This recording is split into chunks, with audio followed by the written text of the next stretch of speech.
اعوذ باللہ من الشیطان الرجیم، بسم اللہ الرحمن الرحیم۔ خاور نعیم ہاشمی آفیشل میں آپ کی خدمت میں آداب بجا لاتا ہوں۔ ناظرین گرامی، آج ہم گفتگو کریں گے ممتاز صحافی ایاز امیر کی گرفتاری سے متعلق، اور دیکھیں گے کہ کیا ایاز امیر کی گرفتاری، ان کا پولیس ریمانڈ اور ان کو ایاز میر صاحب کو جو ان کے بیٹے کے ہاتھوں ان کی بہو کا قتل ہوا ہے، اس میں کیا واقعی اعانت قتل کا مقدمہ بنتا ہے ایاز امیر صاحب پر؟ ناظرین، آپ سب جانتے ہیں، چاروں طرف یہ گوائیاں موجود ہیں کہ ایاز امیر کے بیٹے نے جب اپنی نئی نویلی دلہن کو، جس سے 3 ہفتے پہلے وہ دبئی میں نکاح کرتا ہے اور 1 ہفتہ پہلے ہی وہ اسلام آباد میں ایاز امیر کے بیٹے کے پاس آتی ہے، اور 7 دن کے اندر اندر ایک ایسا اندوناک اور خوفناک واقعہ سامنے آ جاتا ہے جو پچھلی بہت ساری کہانیوں کی یاد بھی دلاتا ہے، جیسے ایک خاتون، ایک لڑکی نور کی کہانی بھی سامنے آئی تھی۔ یہ ساری چیزیں جو ہے بے شمار چیزیں سامنے آتی ہیں۔ یہ ایک بے ایمانہ قتل تھا جو ایاز امیر کے بیٹے کے ہاتھوں ہوا۔ ایاز امیر صاحب کے بیٹے کو اپنے کیے کی سزا ملنی چاہیے، اور ایسی سزا ملنی چاہیے جو عبرتناک ہو، جو مثال ہو۔ لیکن کیا اس باپ کو، یعنی ایاز امیر صاحب کو، ایاز امیر کہتے ہیں، ایاز امیر، بہت سارے ہمارے دوست، میرے بھی منہ سے نکل جاتا ہے ایاز امیر صاحب۔ ایاز امیر صاحب سے میری دوستی 30-35 سال پرانی ہے، اس سے بھی زیادہ ممکن ہے پرانی ہو،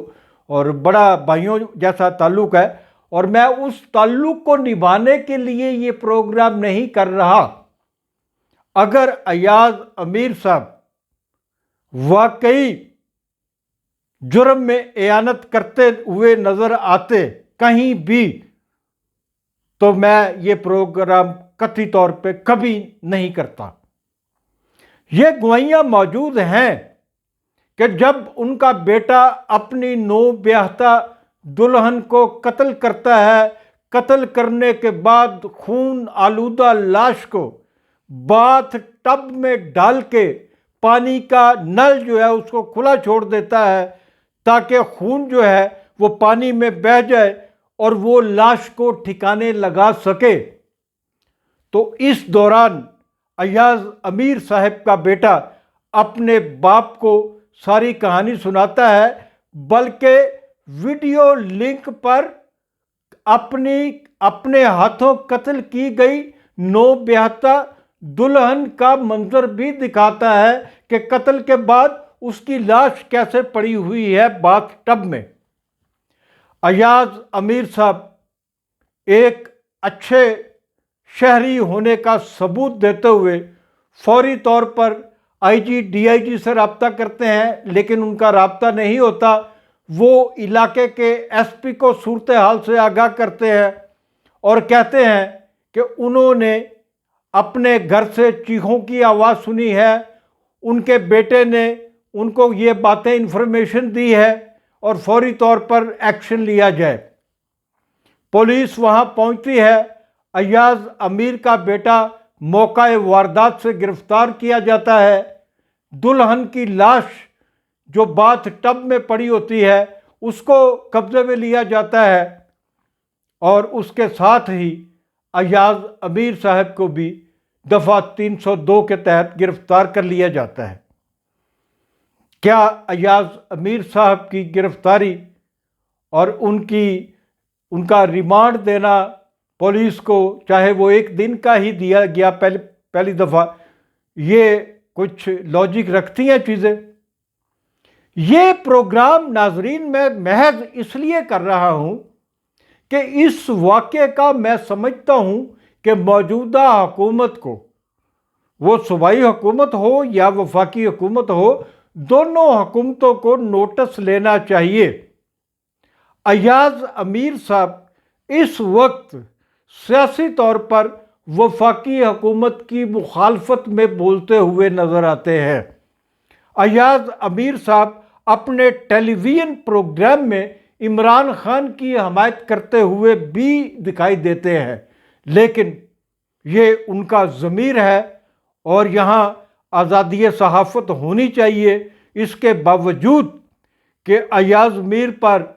جس دفتر میں وہ لاہور میں بیٹھ کر پروگرام کرتے ہیں، اس دفتر کے باہر ان پر تشدد کا واقعہ ہوئے بھی زیادہ دن نہیں گزرے، اور اس واقعے کے پیچھے بھی لوگوں کو احساس ہوا کہ شاید حکومت یا حکومت کی حامی کسی ایجنسی کا یہ کام ہو۔ جیسا بھی تھا وہ واقعہ ہو گیا، لیکن موجودہ واقعے کے بعد یہ پروپیگنڈا سوشل میڈیا پہ کرنا کہ ایاز امیر کے بیٹے نے جس طرح اپنی دلہن کو قتل کیا،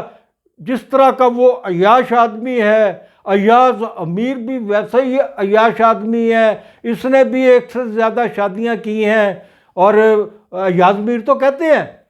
کہ نئی آنے والی دلہن کو جب وہ پاکستان آ رہی تھی تو ایاز میر نے اپنی بہو کو بتایا تھا کہ میرے بیٹے کی یہ تیسری یا چوتھی شادی ہے، یہ بھی انہوں نے اپنی بہو کو بتایا تھا۔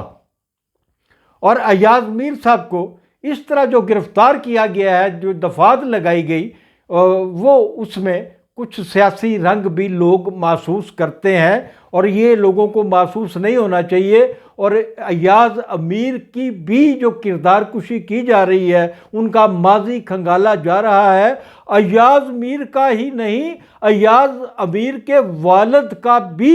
ماضی جو ہے کھنگالا جا رہا ہے، اور بتایا جا رہا ہے کہ ایاز امیر صاحب کے والد صاحب بھی عیاشوں کے عیاش تھے، اور انہوں نے بھی اپنی بیوی کو قتل کیا تھا، ان کے ساتھ بھی یہ ہوا تھا۔ یہ جو دلہنوں کے ساتھ قتل و غارت ہے، یہ نسل در نسل چل رہی ہے، یہ خون میں یا خمیر میں شامل ہے۔ تو میرے خیال میں یہ باتیں نہیں ہونی چاہیے۔ ایاز امیر صاحب کو انصاف ملنا چاہیے۔ اگر ایجنسیوں کے پاس، پولیس کے خلاف، کسی کے بھی پاس ایاز امیر صاحب کے پاس متعلق ایاز امیر صاحب کے خلاف کوئی ٹھوس ثبوت ہیں، ایویڈنس ہے، تو سامنے لائے جائیں، ورنہ ایاز امیر کی گرفتاری کو، ان کے خلاف مقدمے کو لوگ سیاسی ہی گردانیں گے۔ ناظرین، آج کی بات یہیں ختم کرتا ہوں، اور جاتے جاتے آپ سے گزارش کرتا ہوں، خاور نعیم ہاشمی آفیشیل کو سبسکرائب کرے، لائک کرے اور دوستوں کی طرف فارورڈ کرے۔ خدا حافظ۔